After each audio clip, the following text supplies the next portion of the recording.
Chapter 6, Lesson 6, Work to Learn, Don't Work for Money.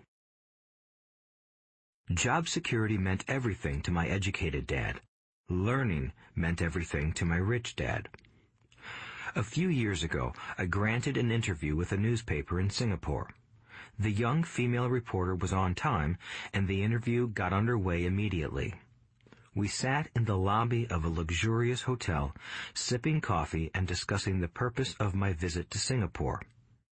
I was to share the platform with Zig Ziglar. He was speaking on motivation, and I was speaking on the secrets of the rich. "Someday, I would like to be a best-selling author like you," she said. I had seen some of the articles she had written for the paper, and I was impressed. She had a tough, clear style of writing. Her articles held a reader's interest. "You have a great style," I said in reply. "What holds you back from achieving your dream?" "My work does not seem to go anywhere," she said quietly. "Everyone says that my novels are excellent, but nothing happens. So I keep my job with the paper. At least it pays the bills. Do you have any suggestions?" "Yes, I do," I said brightly. "A friend of mine here in Singapore runs a school that trains people to sell. He runs sales training courses for many of the top corporations here in Singapore, and I think attending one of his courses would greatly enhance your career." She stiffened. "Are you saying I should go to school to learn to sell?" I nodded. "You aren't serious, are you?" Again, I nodded. "What is wrong with that?"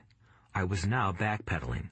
She was offended by something, and now I was wishing I had not said anything. In my attempt to be helpful, I found myself defending my suggestion. "I have a master's degree in English literature. Why would I go to school to learn to be a salesperson? I am a professional. I went to school to be trained in a profession so I would not have to be a salesperson. I hate salespeople. All they want is money. So tell me why I should study sales." She was packing her briefcase. The interview was over. On the coffee table sat a copy of an earlier best-selling book I wrote. I picked it up as well as the notes she had jotted down on her legal pad. "Do you see this?" I said, pointing to her notes. She looked down at her notes. "What?" she said, confused. Again, I pointed deliberately to her notes. On her pad she had written, "Robert Kiyosaki, best-selling author." "It says best-selling author, not best-writing author," I said quietly. Her eyes widened. "I am a terrible writer," I said. "You are a great writer. I went to sales school. You have a master's degree. Put them together, and you get a best-selling author and a best-writing author." Anger flared from her eyes. "I'll never stoop so low as to learn how to sell. People like you have no business writing. I'm a professionally trained writer, and you are a salesman. It is not fair," she fumed. She put the rest of her notes away and hurried out through the large glass doors into the humid Singapore morning. At least she gave me a fair and favorable write-up the next morning. The world is filled with smart, talented, educated, and gifted people. We meet them every day.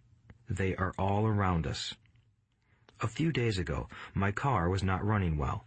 I pulled into a garage, and the young mechanic had it fixed in just a few minutes. He knew what was wrong by simply listening to the engine. I was amazed. I am constantly shocked at how little talented people earn. I have met brilliant, highly educated people who earn less than $20,000 a year. A business consultant who specializes in the medical trade was telling me how many doctors, dentists, and chiropractors struggle financially. All this time, I thought that when they graduated, the dollars would pour in. It was this business consultant who gave me the phrase, "They are one skill away from great wealth." What this phrase means is that most people need only to learn and master one more skill, and their income would jump exponentially. I have mentioned before that financial intelligence is a synergy of accounting, investing, marketing, and law.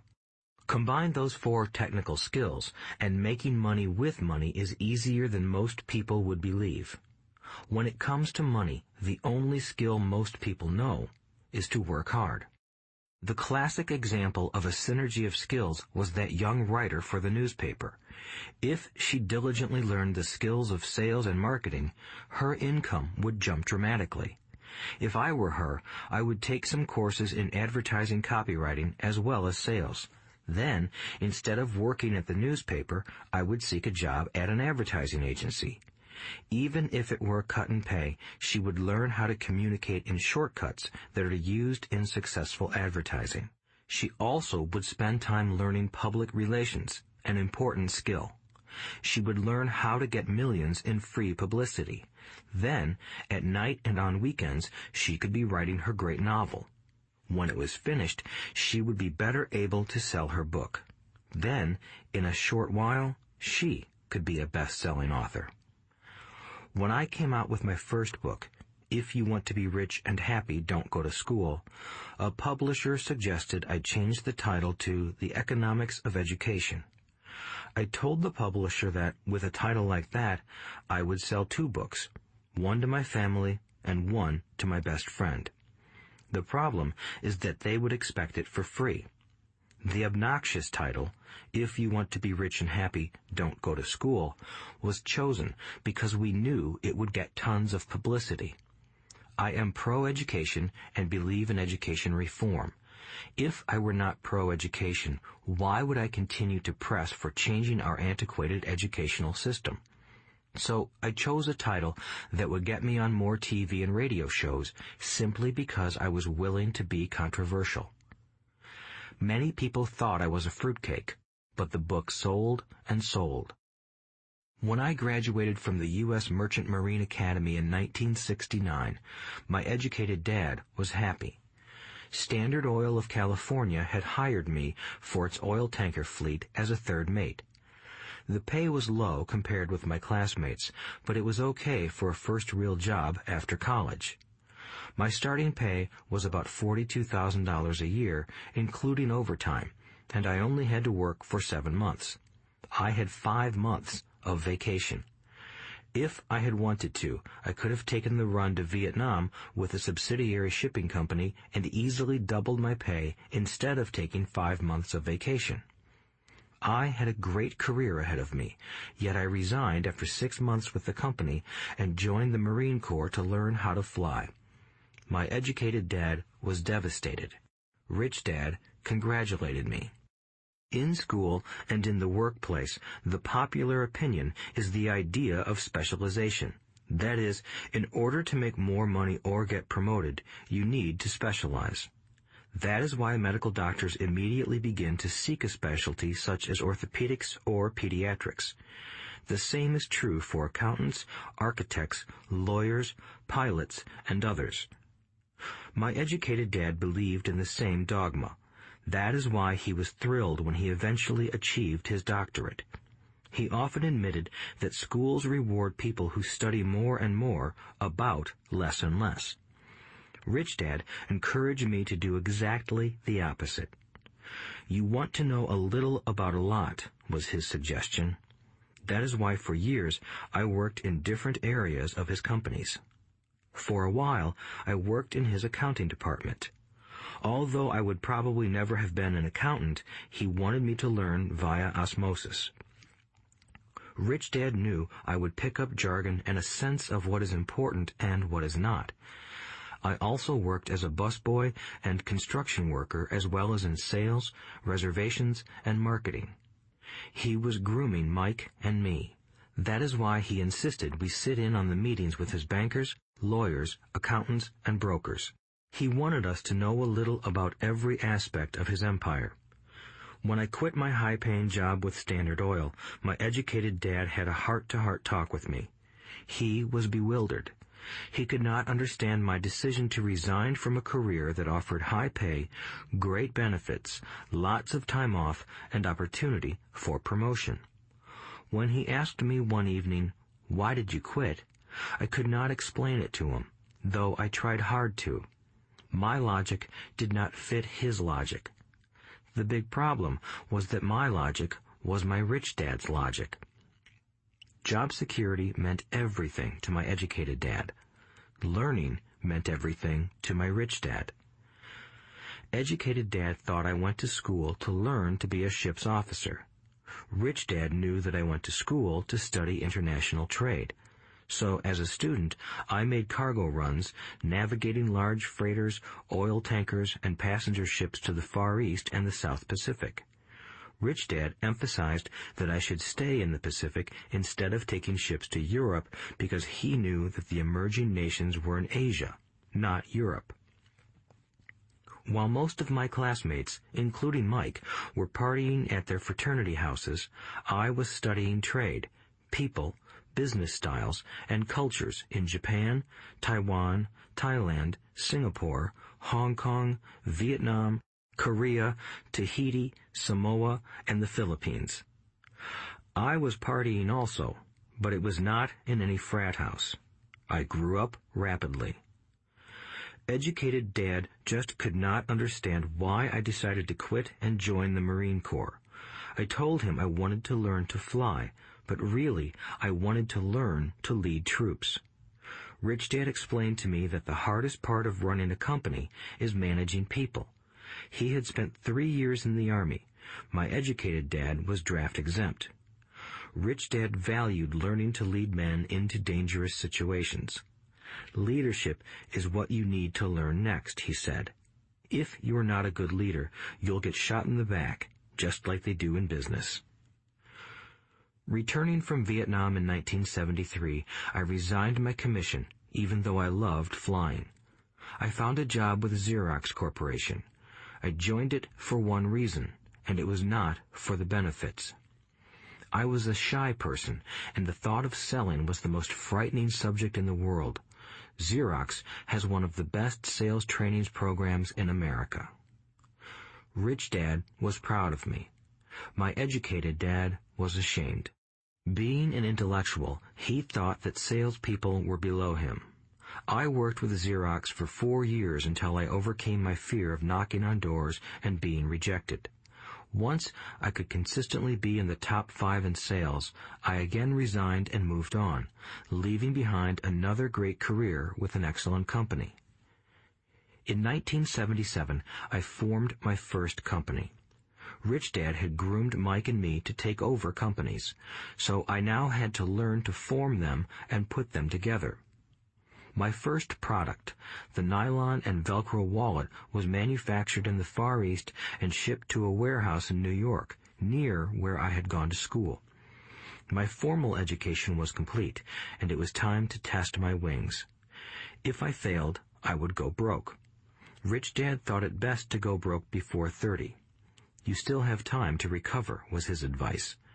On the eve of my 30th birthday, my first shipment left Korea for New York.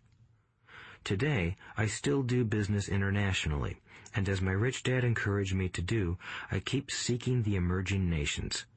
Today, my investment company invests in South American countries and Asian countries, as well as in Norway and Russia. There is an old cliche that goes, "Job is an acronym for just over broke."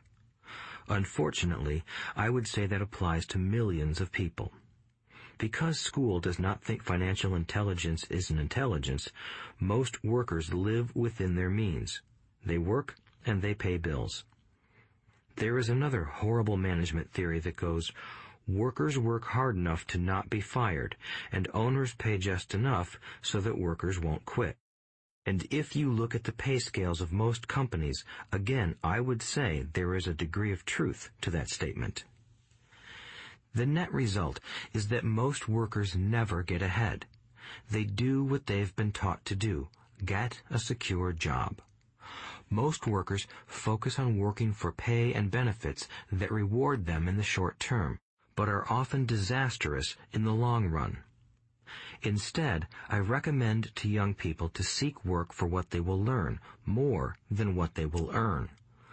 Look down the road at what skills they want to acquire before choosing a specific profession and before getting trapped in the rat race.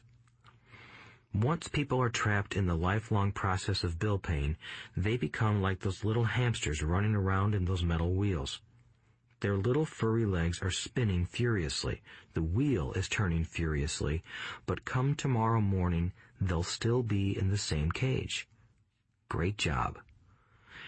In the movie Jerry Maguire, starring Tom Cruise, there are many great one-liners.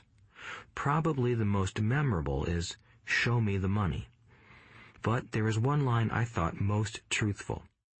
It comes from the scene where Tom Cruise is leaving the firm. He has just been fired, and he is asking the entire company, "Who wants to come with me?" And the whole place is silent and frozen. Only one woman speaks up and says, "I'd like to, but I'm due for a promotion in 3 months." That statement is probably the most truthful statement in the whole movie. It is the type of statement that people use to keep themselves busy, working away to pay bills. I know my educated dad looked forward to his pay raise every year, and every year he was disappointed. So he would go back to school to earn more qualifications so he could get another raise. Then, once again, there would be another disappointment. The question I often ask people is, where is this daily activity taking you? Just like the little hamster, I wonder if people look at where their hard work is taking them. What does the future hold? In his book, The Retirement Myth, Craig S. Carpel writes, "I visited the headquarters of a major national pension consulting firm and met with a managing director who specializes in designing lush retirement plans for top management. When I asked her what people who don't have corner offices will be able to expect in the way of pension income, she said with a confident smile, 'The silver bullet.'" "What," I asked, "is the silver bullet?" She shrugged and said, "If baby boomers discover they don't have enough money to live on when they're older, they can always blow their brains out." Carpel goes on to explain the difference between the old defined benefit retirement plans and the new 401k plans that are riskier. It is not a pretty picture for most people working today, and that is just for retirement. Add medical fees and long-term nursing home care, and the picture is frightening. Already, many hospitals in countries with socialized medicine need to make tough decisions such as who will live and who will die. They make those decisions purely on how much money they have and how old the patients are. If the patient is old, they often will give the medical care to someone younger. The older, poor patient gets put to the back of the line. Just as the rich can afford better education, the rich will be able to keep themselves alive, while those who have little wealth will die. So I wonder, are workers looking into the future or just until their next paycheck, never questioning where they are headed? When I speak to adults who want to earn more money, I always recommend the same thing. I suggest taking a long view of their life. Instead of simply working for the money and security, which I admit are important, I suggest they take a second job that will teach them a second skill. Often I recommend joining a network marketing company, also called multi-level marketing, if they want to learn sales skills. Some of these companies have excellent training programs that help people get over their fear of failure and rejection, which are the main reasons people are unsuccessful. Education is more valuable than money in the long run. When I offer this suggestion, I often hear in response, "Oh, that is too much hassle," or "I only want to do what I am interested in."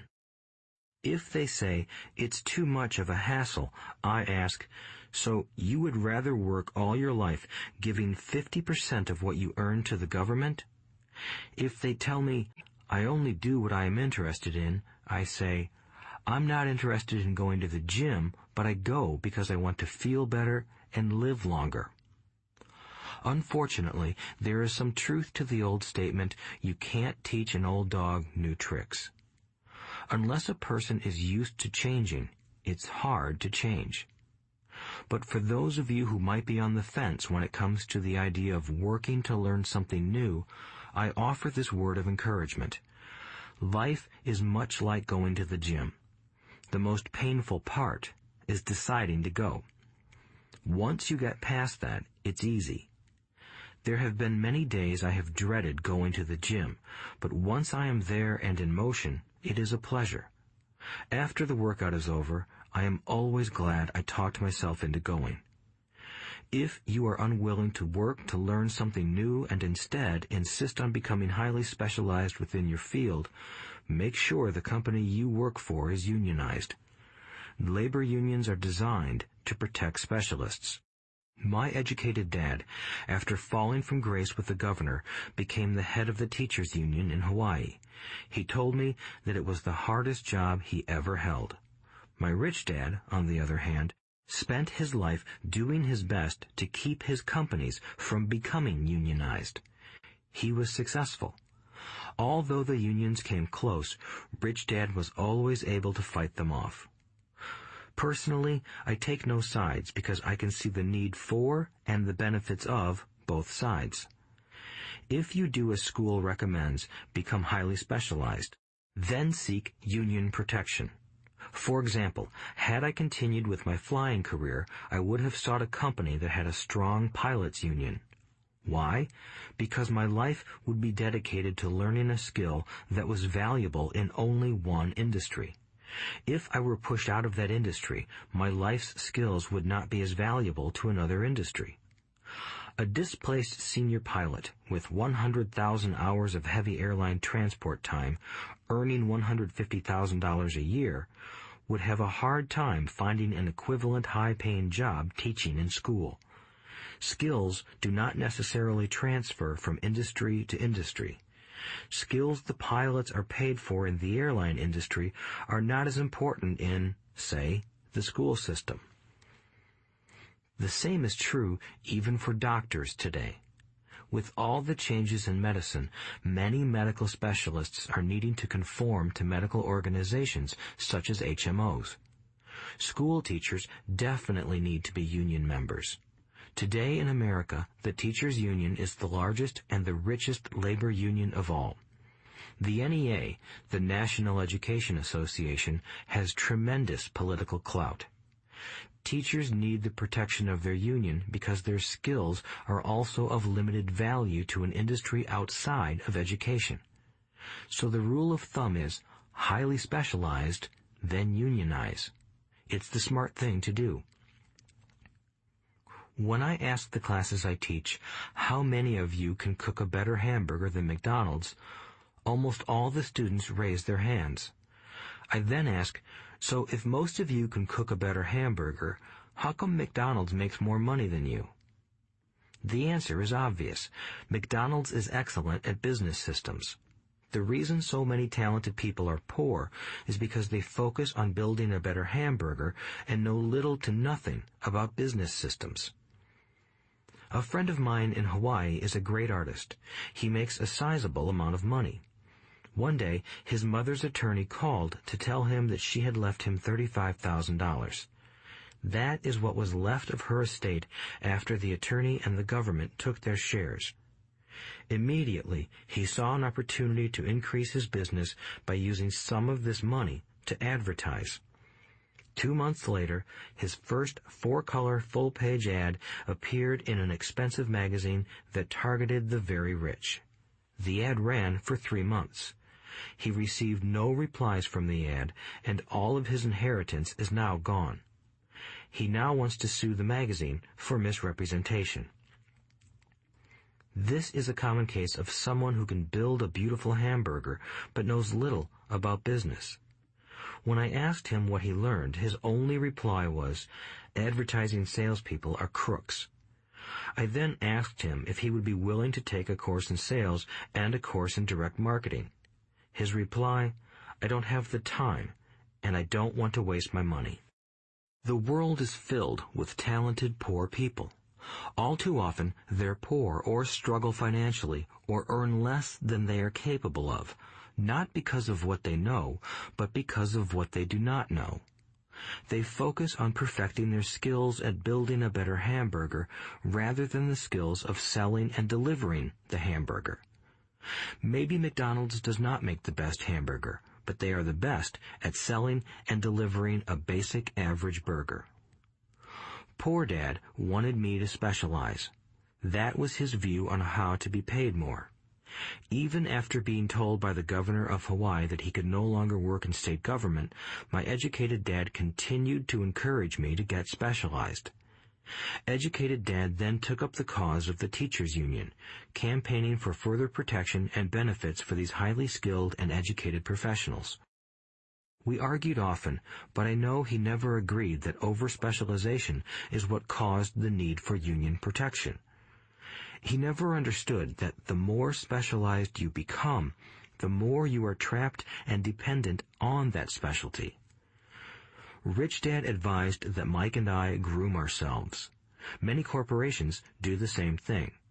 They find a young, bright student just out of business school and begin grooming that person to someday take over the company. So these bright young employees do not specialize in one department.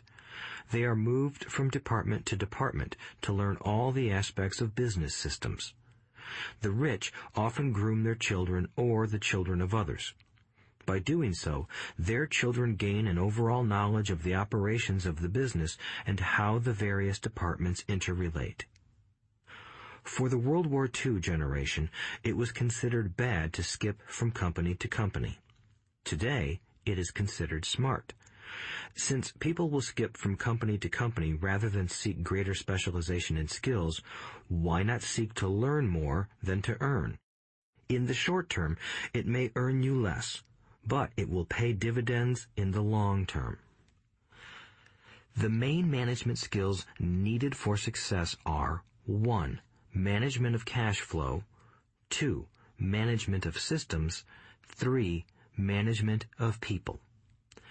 The most important specialized skills are sales and marketing. The ability to sell, to communicate to another human being, be it a customer, employee, boss, spouse, or child, is the base skill of personal success. Communication skills such as writing, speaking, and negotiating are crucial to a life of success. These are skills I work on constantly, attending courses or buying educational resources to expand my knowledge. As I have mentioned, my educated dad worked harder and harder the more competent he became. He also became more trapped the more specialized he got. Although his salary went up, his choices diminished. Soon after he was locked out of government work, he found out how vulnerable he really was professionally. It is like professional athletes who suddenly are injured or are too old to play. Their once high-paying position is gone, and they have limited skills to fall back on. I think that is why my educated dad sided so much with the unions after that. He realized how much a union would have benefited him. Rich Dad encouraged Mike and me to know a little about a lot. He encouraged us to work with people smarter than we were and to bring smart people together to work as a team. Today, it would be called a synergy of professional specialties. Today, I meet ex-school teachers earning hundreds of thousands of dollars a year. They earn that much because they have specialized skills in their field as well as other skills. They can teach as well as sell and market. I know of no other skills to be more important than selling and marketing. The skills of selling and marketing are difficult for most people, primarily due to their fear of rejection. The better you are at communicating, negotiating, and handling your fear of rejection, the easier life is. Just as I advise that newspaper writer who wanted to become a best-selling author, I advise anyone else today. Being technically specialized has its strengths as well as its weaknesses. I have friends who are geniuses, but they cannot communicate effectively with other human beings, and, as a result, their earnings are pitiful. I advise them to just spend a year learning to sell. Even if they earn nothing, their communication skills will improve, and that is priceless. In addition to being good learners, sellers, and marketers, we need to be good teachers as well as good students. To be truly rich, we need to be able to give as well as to receive. In cases of financial or professional struggle, there is often a lack of giving and receiving. I know many people who are poor because they are neither good students nor good teachers. Both of my dads were generous men. Both made it a practice to give first. Teaching was one of their ways of giving. The more they gave, the more they received. One glaring difference was in the giving of money. My rich dad gave lots of money away. He gave to his church, to charities, and to his foundation. He knew that to receive money, you had to give money. Giving money is the secret to most great wealthy families. That is why there are organizations like the Rockefeller Foundation and the Ford Foundation. These are organizations designed to take their wealth and increase it, as well as give it away in perpetuity. My educated dad always said, "When I have some extra money, I'll give it." The problem was that there was never any extra. So he worked harder to draw more money in rather than focus on the most important law of money. Give and you shall receive. Instead, he believed in receive and then you give. In conclusion, I became both dads. One part of me is a hardcore capitalist who loves the game of money making money. The other part is a socially responsible teacher who is deeply concerned with this ever-widening gap between the haves and have-nots. I personally hold the archaic educational system primarily responsible for this growing gap.